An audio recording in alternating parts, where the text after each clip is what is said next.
প্রিয় ভিউয়ার্স, এই শীতে যদি এরকম একটা নিরামিষ এখনও না খেয়ে থাকেন তাহলে এখনই তৈরি করে নেন খুবই মজাদার একটা নিরামিষের রেসিপি।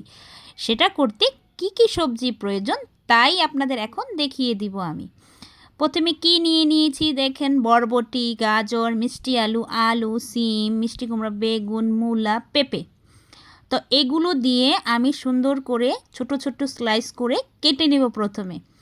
আসলে আমরা যে শেপেই কাটি না কেন, কাটাটা যেমন তেমন, কিন্তু আমরা কিন্তু চাইলে এক একটা শেপ এক একটা সবজিকে দিতে পারি, কিন্তু আমি সবগুলো একই সাইজে কেটে নেব।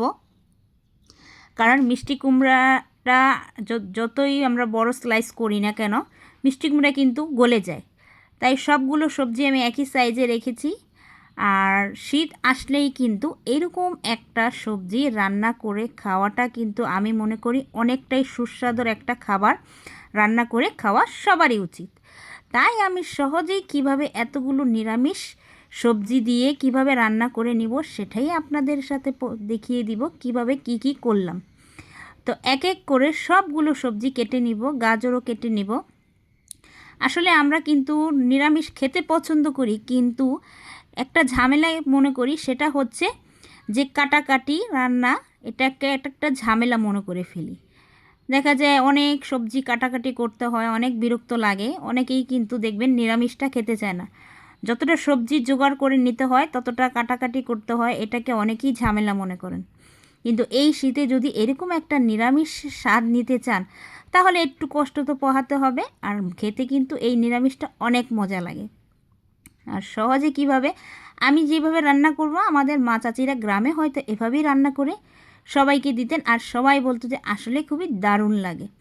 ঘরোয়াভাবে মজাদার একটা নিরামিষের রেসিপি কিভাবে করতে হয় সেগুলোই আপনাদের সাথে আজকে পুরোটা রেসিপি শেয়ার করব। আমার ব্লগে কিন্তু আমি সবাইকেই বলি যে আমি আমার নিত্যদিনের কী কাজ করি না করি সেগুলোই কিন্তু আপনাদের সামনে উপস্থাপনা করি, আর আশা করি আপনাদের কাছে সেগুলো খুবই ভালো লাগে। আসলে নতুন হিসেবে কিন্তু আমরা অনেক কিছুই জানি না একটা চ্যানেল গ্রো করার জন্য কি প্রয়োজন আর সবাই কি পছন্দ করে। তবে ঘরোয়াভাবে আন্টি থেকে আপু সবাই সহজভাবে যাতে আমার রেসিপিটা দেখতে পারে আর তাদের কাছে ভালো লাগে এরকম কিছুই কিন্তু আমি নিয়ে আসি। তো আপনারা অনেকেই আমার চ্যানেলটা, অনেকেই নতুন যারা, অনেকেই আমার ভিডিও দেখেন কিন্তু সাবস্ক্রাইব করেন না। অবশ্যই আমার চ্যানেলটা অবশ্যই সাবস্ক্রাইব করে যাবেন। নতুন একটা চ্যানেলকে আগানোর জন্য আপনাদের সবার ভালোবাসাই কিন্তু আমার চ্যানেলের প্রয়োজন। তাই সবাইকে অনুরোধ করব অবশ্যই আমার চ্যানেলটা সাবস্ক্রাইব করে যাবেন। আর সুন্দরভাবে সবগুলো সবজিগুলো কেটে নিলাম, কারণ কাটাটা মূলত আসল। কারণ আমরা যদি কাটাকাটি ঝামেলা মনে করি তাহলে কিন্তু সুস্বাদু একটা নিরামিষ খেতে পারবো না। আর আমাদের দেশে কিন্তু গ্রামে কিন্তু এরকম নিরামিষটা অহরহ রান্না করে আর খেতে এতটা মজা লাগে, কিন্তু আমরা শহরে কিন্তু এরকম নিরামিষ রান্না করতে চাই না, একটা ঝামেলা মনে করি। আপনারা এভাবে যদি সহজে রান্না করে একসাথে যদি রান্না করে ফেলেন তাহলে দেখা যায় ডিপে ফ্রোজেন করে রেখে আপনারা খেতে পারবেন এই নিরামিষটা। তা আমি একসাথে করে নেই যাতে আমি কয়েকদিন রেখে বক্সে রেখে খেতে পারি। এরকমভাবে সবগুলো একদিন কষ্ট করলে যদি কয়েকটা দিন আরামে খাওয়া যায় তাহলে কেমন হয় বলেন তো, ভালো হয় না? এই জন্য আমি একদিন একটু কষ্ট করি, পরে অনেক দিন বসে বসে খেতে পারি নিরামিষটাকে। তো এই জন্য আমার সবগুলো কাটা হয়ে গেছে সবজি। আসলে নিরামিষের মজাই হচ্ছে নানান রকমের সবজি দিয়ে, আর সাথে দিয়ে দিব কাঁচকলা। কাঁচকলা যদি না দেন তাহলে কি নিরামিষের আসল স্বাদ কি চলে আসবে বলেন? তাই কাঁচকলাও দিয়ে দিব। আসলে আমরা ধৈর্য ধারণ করে আমরা মহিলারা যতটা রান্নাবান্নাকে নিজের পছন্দ অনুযায়ী কাজ করি, অনেকেই কিন্তু দেখবেন রান্নাটাকে অনেক কষ্টের কাজ মনে করে। আসলে কষ্টের কাজ কিছুই না। আমরা যদি কোনো কিছু খেতে পছন্দ করি তাহলে সেটা কিন্তু রান্না করাটা কিন্তু আমাদের প্রয়োজন। আমরা খেতে ভালোবাসি, রান্না করতে ভালোবাসি না। আমাদের মধ্যে মা বোনের মধ্যে কিন্তু অনেকেই এরকম দেখবেন যারা রান্না করতে পছন্দ করে না কিন্তু খেতে কিন্তু খুবই পছন্দ করে। তো আমি ডাল নিয়ে নিয়েছি। এই নিরামিষটা রান্না করার জন্য ডাল প্রয়োজন। ডালটা দিলে একটু আঠালো নিরামিষ হবে আর খুবই ভালো লাগবে। তো ডালটা প্রথমে ভেজে নেবেন, তাহলে একটা সুন্দর ঘ্রাণ আসবে নিরামিষের মধ্যে। তো আমি ডালটা নেড়ে চেড়ে ভালো করে ভেজে নিচ্ছি। তো আমার ভাজানো হয়ে গিয়েছে। এই পর্যায়ে আমি একটু পানি দিয়ে ধুয়ে এটা একটু সিদ্ধ করে নেব, কারণ কাঁচা সবজিটা কিন্তু দ্রুত সিদ্ধ হয়ে যায়, কিন্তু ডালটা কিন্তু মোটা ডালটা কিন্তু সিদ্ধ একটু সময় নেয়, তাই আমি সিদ্ধ করে দিয়েছি। তো এই পর্যায়ে সবগুলো ডাল পাতিলে ঢেলে দিয়েছি। তারপরে একটু পানি দিয়ে দিব পরিমাণ মতো। পানি দেওয়া হয়ে গিয়েছে। এই পর্যায়ে আমি এর মধ্যে সবগুলো সবজি দিয়ে দিব। একসাথে রান্না করব, তাই অনেক সবজি। আপনারা ভাবতে পারেন এতগুলো সবজি রান্না করতেছে, আসলে ওই যে একদিন রান্না করে কয়েকদিন খেতে পারবো এই জন্য। তো হলুদের গুঁড়ো দিয়ে দিব, মরিচের গুঁড়ো দিয়ে দিব, এক এক করে এরকমভাবে সব উপকরণ দিয়ে দিব। তারপরে মরিচের গুঁড়ো একটু বেশি দিয়েছি একটু ঝালের জন্য। তারপরে ধনিয়া গুঁড়ো দিয়ে দিব। নিরামিষটা কিন্তু একটু ঝাল ঝাল ভালো লাগে, কারণ মিষ্টি আলু দিয়েছি। তো এই পর্যায়ে আমি জিরের গুঁড়ো দিয়ে দিব।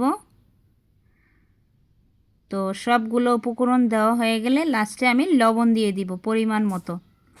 তো আপনাদের যতটুকু লবণ প্রয়োজন ততটুকু দিয়ে দিবেন। আমার 1.5 চামচের মতো প্রয়োজন ছিল, তাই আমি 1.5 চামচের মতো লবণ দিয়ে দিয়েছি। তো এখন কিছুক্ষণ জাল করে নিব। এখন কিছুক্ষণ জাল করার পরে যখন সিদ্ধ হয়ে যাবে তখন কিন্তু আমাদের আরেকটা প্রসেস আছে, সেটা আমি আপনাদের বলবো। নিরামিষটা কিভাবে এতটা মজাদার একটা নিরামিষ হয় সেই রেসিপিটার খোলাসাটা আজকে আমি আপনাদের সাথে করব। তো এটা সিদ্ধ হতে হতে আমরা একটা মশলা তৈরি করে নিব। এই যে দেখুন, এটা হচ্ছে নিরামিষের জন্য মশলা তৈরি করে নেব। 5 ফোড়ন, এলাচি, দারচিনি, লং, তারপর হচ্ছে ধনিয়া গোটা, জিরা, তেজপাতা, এই সব মশলাগুলো আমি লো হিটে এগুলো টেলে নিব। হালকা যখন ভাজা হয়ে যাবে তখন এটার সুন্দর একটা ঘ্রাণ আসবে, তো তখনই আমি বুঝতে পারবো যেটা হয়ে গিয়েছে। তো আমার মশলাটা হয়ে গিয়েছে। এ পর্যায়ে আমি আদা বাটা দিয়ে দিব, রসুন বাটা দিয়ে দিব। আসলে আমাদের নিরামিষটা রান্না করতে কিন্তু অনেক কিছু দিতে হয়, কিন্তু আসলে একটু স্বাদের জন্য তো আমরা অনেক কিছু দিতেই পারি। তা এই মশলাটা এখন গুঁড়ো করে নেব পাটায়। মশলাটা গুঁড়ো হয়ে গিয়েছে। এই পর্যায়ে আমি এগুলো পেঁয়াজগুলো ভেজে আমি নিরামিষটাকে বাগার দিয়ে দিব, কারণ ভাজা পেঁয়াজটা দিলে খুবই সুন্দর একটা স্মেল আসে নিরামিষ থেকে। তো এই যে এবার দিয়ে দিলাম।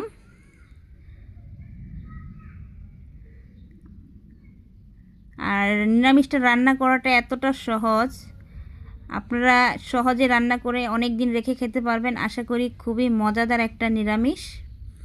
আমি তো সহজেই রান্না করে নেই, তবে এই ফাঁকে কিন্তু আমি যে মশলাটা গুঁড়ো করেছিলাম সেটা কিন্তু দিয়ে দিয়েছিলাম, হয়তো সেটা স্কিপ হয়ে গেছে। আপনারা সেই মশলাটা গুঁড়ো করে অবশ্যই দিয়ে দিবেন, তাহলে নিরামিষের খুবই ভালো একটা স্মেল আসবে আর খেতে কিন্তু দারুণ লাগে। এই মশলাটা দিয়ে যদি আপনি নিরামিষ রান্না করে একবার হলেও ট্রাই করে দেখবেন। আর যদি আমার রেসিপিটা ভালো লেগে থাকে অবশ্যই একটা লাইক করে সাবস্ক্রাইব করে যাবেন। আশা করি আপনাদের এই নিরামিষ এভাবে যদি একটা নিরামিষের রেসিপি আপনারা রান্না করে খান তাহলে আসলে এটার স্বাদ না ভোলার মতো।